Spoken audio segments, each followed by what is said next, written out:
Hai, kita bertemu lagi dengan saya Firdiansyah di channel Oprek Ilmu Komputer. Jika pada video part 1 sudah saya jelaskan cara install Replication Manager atau Repman dan connect ke Replication MariaDB, maka pada part 2 ini saya akan coba share cara setting dan tes pembuktian failover dan switch over pada Replication Manager. Oke, langsung saja kita ke TKP. Pada part 2 ini kita hanya fokus pada setting dan tes pembuktian saja ya. Di sini ada sebuah kasus, yaitu pada dasarnya jika not master down gitu ya atau failed, maka akses dan proses database terhenti walau memiliki banyak slave sekalipun. Nah, ini solusinya perlu dilakukan perubahan salah satu slave untuk dijadikan master pengganti yang baru secepat mungkin oleh si DBA atau database administrator. Maka solusi ini DBA harus standby setiap saat. Nah, tentu saja ini menjadi sebuah kendala dan sangat butuh waktu yang capek ya. Kita harus standby selalu gitu untuk si DBA-nya, dan bagi yang memonitoring juga harus senantiasa memperhatikan kondisi dari si server-servernya ini. Nah, pada di video ini kita hanya fokus pada setting dan tes failover dan switch over. Langkah-langkahnya adalah yang pertama, kita langsung saja ini kita akan edit settingan clusternya. Rekan-rekan bisa gunakan Vim atau Nano. Di sini saya sudah siapkan. Ya, dari video yang sebelumnya ya, ini sudah saya setting. Tapi di sini ada yang harus kita tambahkan lagi, kita ubah pada bagian failover mode. Kita cari dulu failover mode. Pada failover mode ini harus kita ubah. Nah, di sini nih. Failover mode kita ubah menjadi automatic. Kita copy, terus kita insert, kita hapus dulu manualnya, kita ubah jadi automatic. Lalu kita akan lakukan restart. Nah, di sini save ya, konfigurasi di atas. Lalu kita escape, titik 2, write and quit. Nah, kemudian kita akan restart si service replication manajernya ini. Oke, kita kalau mau ngecek bisa kita lihat statusnya. Oke, aktif ya. Lalu cek dari web, saat ini Nodemaster berada di IP dan port berapa. Oke, kita ke webnya. Di webnya 192.168.18.60, portnya 10.001. Oke, ini usernya admin, di sini passwordnya Repman. Login. Nanti ini memang agak butuh waktu beberapa detik. Terus kita bisa klik yang cluster 1. Lalu kita lihat di sini untuk masternya berada di sini. Kita copy saja, copy. Ini bisa kita matikan dulu ya, karena dia auto refreshnya 4 detik sekali. Jadi kita matikan biar kita bisa copy. Lalu kita taruh di sini ya, di bawahnya deh. Di sini biar kita bisa nanti lakukan perbandingan. Oke. Terus yang keempat, ke MySQL Workbench, lakukan query insert untuk memastikan node master berada pada posisi port berapa. Oke, ini kita jalankan lagi. Jadi dia biar auto refresh. Nah, adapun scriptnya saya dari Workbench ini connect ke proxy SQL. Ya, proxy SQL saya IP-nya adalah akhiran 18.59 di sini ya. Oke, ini via port standar 6033. Berikut ini saya sudah jalankan. Jadi kita membuat sebuah database, terus kita membuat sebuah table, ada 3 kolom, ID, hostname, dan portnya. Nah, ini konfigurasi untuk masternya. Ini saya perbesar dulu. Masternya ini dia itu di 3307 dan slave-nya dari 3308 sampai 3310. Nah, sekarang kita lihat saat ini karena saya menggunakan query select, maka proxy SQL-nya ini mengembalikan ke host group yang kedua ya. Jadi kalau rekan-rekan bisa lihat dari sini, query rules itu saya sudah tambahkan ini ke host group 2 ya. Saya menggunakan username video proxy SQL di sini juga proxy SQL. Jadi kalau ada semua select itu masuk ke host group 2, di mana host group kedua itu adalah semua slave-nya ya. Nah, slave-nya ini antara ini tiga node ini ya. Jadi yang menentukan hasil select ke 3308 atau ke 3309 ataupun 3310, yang melakukan itu penentuannya adalah si proxy SQL. Jadi karena saya menggunakan proxy SQL di sini via proxy SQL, maka ketika saya select port, maka didapatlah saya berada di slave si yang kedua ya. Ini slave yang pertama dan ini slave yang ketiga. Dan hostname-nya adalah si nama DB servernya. Nah, DB servernya adalah yang ini. Ya. Kalau kita bisa lihat IP address-nya yang 58 ya. Seperti yang di video kita sebelumnya. Nah, sekarang untuk kita bisa dapatkan port berapa sih si masternya ini? Seharusnya kan portnya 3307 ya. Kita lihat dulu di sini 3307. Ini kebetulan satu server yang sama. Jadi cara untuk mengetesnya, kita melakukan insert terlebih dahulu. Ini saya kecilkan dikit supaya terlihat. Ini kita run. Oke, sukses. Lalu kita select.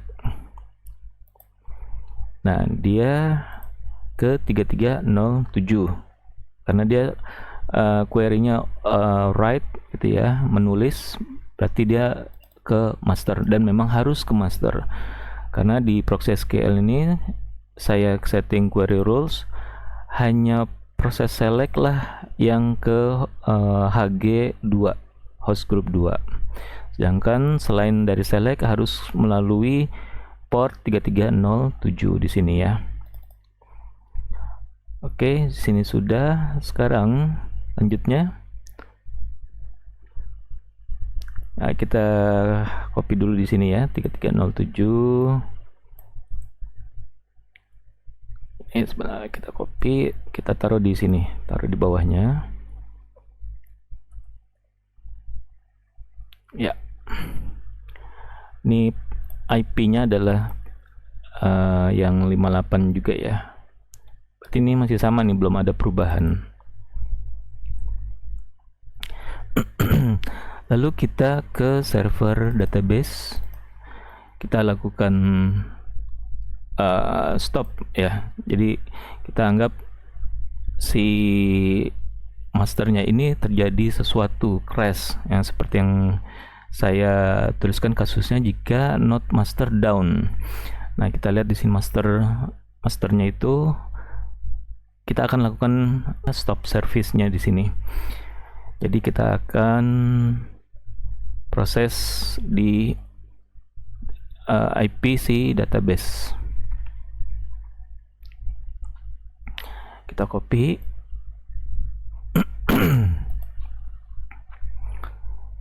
Oke, untuk masternya kita stop. Nah, kita bisa lihat di sini dalam waktu beberapa saat nanti dia akan down. Ya, ini udah mulai fail. Ini kita cepatkan saja, bisa per 2 detik gitu ya maksimal. Nah, sekarang dia sudah otomatis berubah ke masternya ke yang berikutnya ya, kandidat berikutnya, karena sesuai dengan yang kita centang di sini. Nah, kedua centangan ini lagi-lagi berasal dari replikasi yang sudah kita tentukan ya. Nah, di sini di sini preferred masternya ya, ini 3307 dan 3308. Nah, ya kedua ini nih. Jadi ketika dia failover, dia akan otomatis pindah switch ke slave yang lain. Nah, ini sekarang slave yang pertama sekarang menjadi master. Nah, ini karena kita tadi shutdown, dia statusnya adalah failed. Nah, seperti yang di sini ya, kan kita sudah memberhentikan nih masternya. Nah, di sini sekarang kita lanjutkan kembali ke web. Notemaster saat ini berada di port berapa nih? Nah, kita sekarang copy nih. Sekarang masternya ada di sini. Kita taruh di sini. Ya. Nah, sekarang kita bisa lihat perbedaannya sebelum kita ubah, sebelum kita shutdown si Notemaster, dia berada di port 3307 si masternya. Sekarang berada di 3308. Nah, kembali lakukan poin keempat. Nah, kita akan lakukan yang ini lagi ya, di workbench-nya.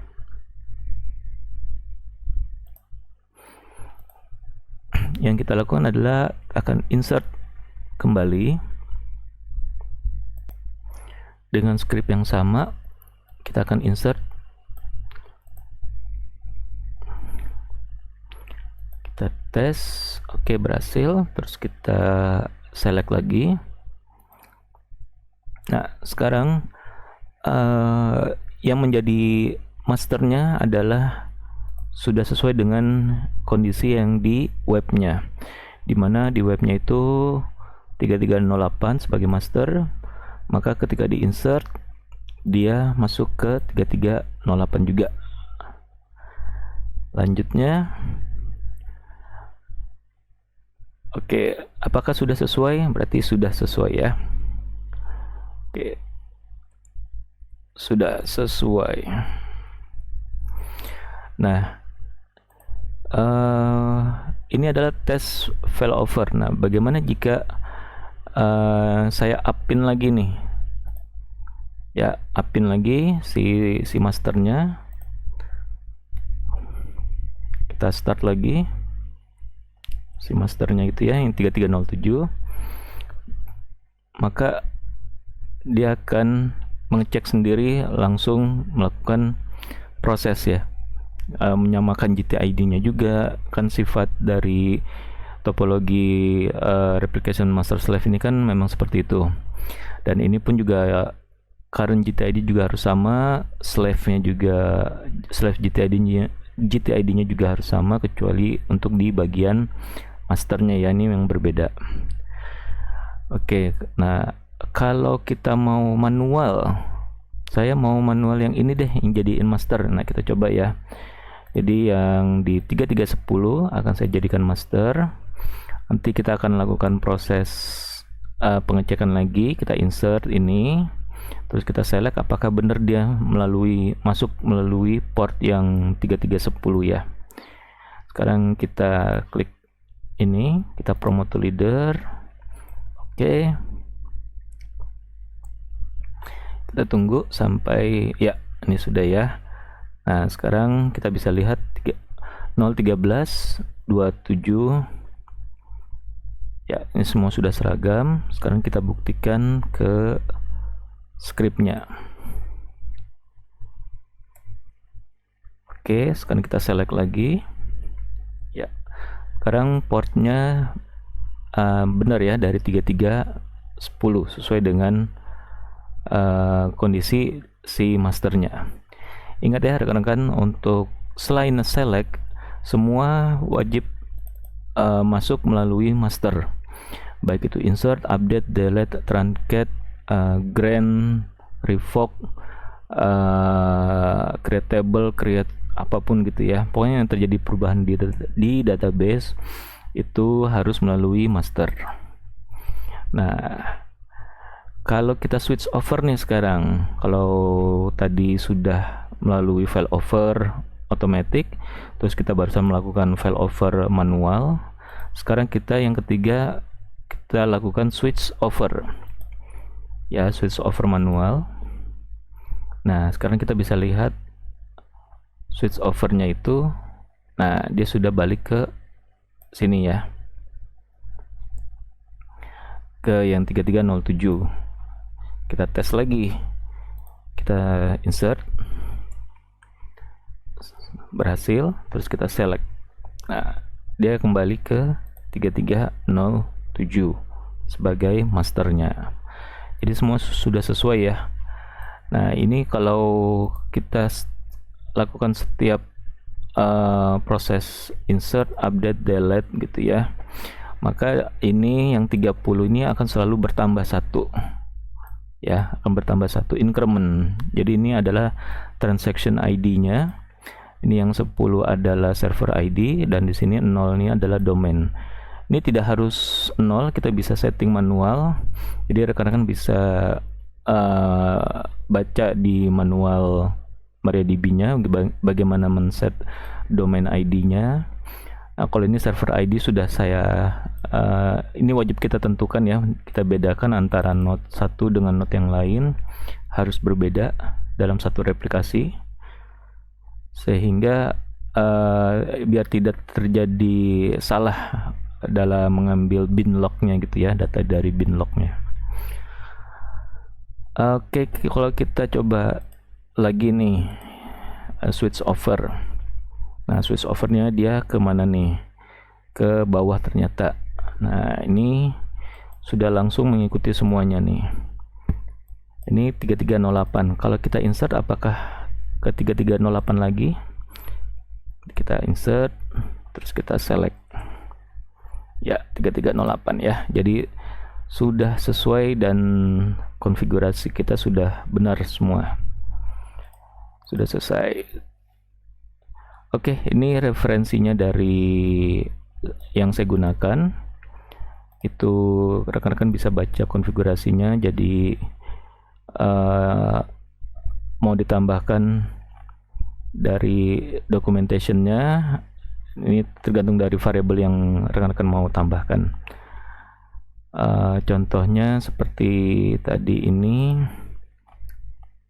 saya tambahkan file over mode.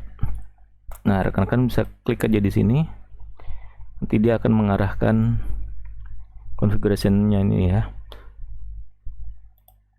Nah, di sini bisa rekan-rekan temukan dia hanya ada dua value ya yang diizinkan, manual ini defaultnya atau automatic gitu. Kalau tadi rekan-rekan tidak mengubah dari manual menjadi automatic, maka prosesnya akan terhenti ya, akan terhenti. Jadi ini kalau kita mau switch over otomatis, maka kita harus ubah menjadi automatic. Oke, terakhir kita akan coba matikan yang slave 2 ya, yang portnya 3308 ini. Kita akan coba matikan. Itu dia kan si slave 1. Slave 1 benar ya. Ya, ini slave 1, ini slave 2, ini slave 3. Oke, kita matikan slave 1. Ini ya, salah ya, ini stop. Nah, apa yang akan terjadi? Dia langsung kuning dan dia harus switch failed. Nah, ini akan switch ke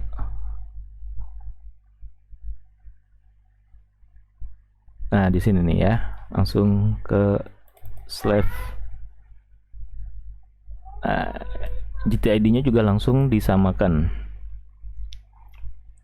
ya, 10 Karena di sini dia kan mati, maka dia tidak ngupdate ya GTID-nya. Ini 1033 juga, ini 1033, 1033, dan ini juga. Kalau yang master lagi-lagi ini untuk slave-nya tidak diperhitungkan ya. Oke, terus kalau kita insert lagi, terus kita select, dia masuk ke 3307. Kita nyalakan lagi ya, slave satunya kita nyalakan lagi, maka kita tunggu. Ini kita sudah setting per 2 detik. Nah dia sudah up lagi ya. Nah ini juga langsung mengikuti dia mengambil binlock dari master ya, jadi datanya sudah sinkron semuanya. Baiklah, pada video kedua ini kita sudah tahu cara men-setting dan tes pembuktian failover dan switch over ya. Kalau failover ini adalah perubahan dari slave menjadi master secara otomatis tanpa campur tangan manusia, sedangkan switch over ini perubahan slave menjadi master dengan campur tangan manusia. Itulah perbedaannya ya. Baik, demikian pada video ini. Saya jika ada yang mau ditanyakan silakan disampaikan di kolom komentar. Jika ada kritik dan saran membangun tentu bisa disampaikan juga di kolom komentar. Dari saya Fidiansyah, terima kasih. Salam.